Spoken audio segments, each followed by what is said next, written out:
Now, in 2007, Matisyahu left Chabad, and he said in the same interview with Jordana Horn in 2008, shortly after leaving, he said, I definitely lost myself as well in the process, right? In the sense that I somehow stopped thinking for myself. I became completely dependent on other people for my sense of what was right and wrong. I felt incapable of making my own decisions, right? So on the one hand, feeling before Chabad-Lubavitch like he was lost, disconnected, without a place, without a community, feeling like he was missing a key part of his identity because he wasn't part of that community, then finding that part of his identity with that community, just like the boy does in the video, but then almost going too far maybe and losing his individuality, losing his sense of self because he was maybe too much in the community, right? So then he decided he needed to take a step back, right?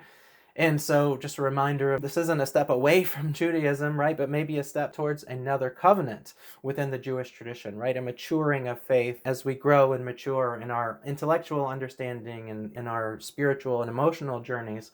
Sometimes we go through changes such as this, right? And these are reflected even in the Hebrew scriptures themselves, even in these various changing evolution of covenants. And so the Jeremiah covenant, as we've seen a few times before, is a covenant between God and each individual person, right? It's the heart of the law that's written on our heart. So put my law within them, will write it on their hearts, and I will be their God, and they shall be my people. In the previous lesson 8.2, talked about how do we interpret this? There's a number of ways to interpret this. One is that it's written on the hearts of each individual Jewish person, the descendants of Abraham, descendants of Jacob, descendants of Israel, tribes of Israel, as we covered before. But it can also be taken, right? It can also be interpreted or understood in a broader sense, right? That it's written on the hearts of each individual person, every person, regardless of their heritage or background, right? And I think we see this reflected in his songs. I'll talk more about this cover and the light aspect of it in a moment.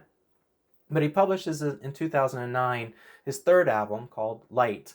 Right, and here's the cover of it with light coming from behind him, right? The sun, perhaps reminiscent of the allegory of the cave and coming out into the sun and the brightness of the sun, the truth, the good, those sort of things. See things more clearly from the light of the sun, which is not an artifact, right? The really real, the true source, the one sun, the ball of fire in the sky, which is not an artifact because it's not human-made. In the same way that the fire in the sky is more real than the fire in the cave, which is an artifact of a reflection. It's a man-made fire. It's quite different than that sun in the sky. In 2009 and 10, he had this song One Day that was on that album Light that became a big hit, right? So I'd like us to watch that next. NBC picked this up and used it as in their promotionals for the Olympic Games, right? It kind of became a big deal. As you watch this video called One Day, ask yourself, right? What's the story that's being told through the visuals, right? It literally begins with literally crossing the Brooklyn Bridge, right? Leaving Crown Heights and going into Manhattan, going into Union Square, going all over New York City, right? Leaving Brooklyn Heights, leaving the sort of ethnic, seclusion there into this broader, more diverse world, right? Connecting with a much larger community. So finding himself still in connection with others, but with a larger community.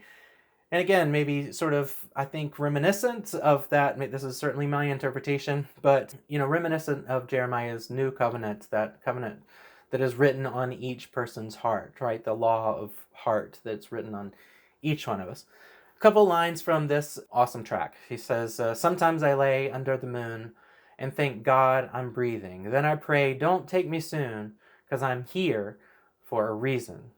All my life, I've been praying for the people to say that we don't want to fight anymore. There'll be no more wars, and our children will play. One day we'll all be free and proud to be under the same sun, singing songs of freedom like One Day. So, one more thing.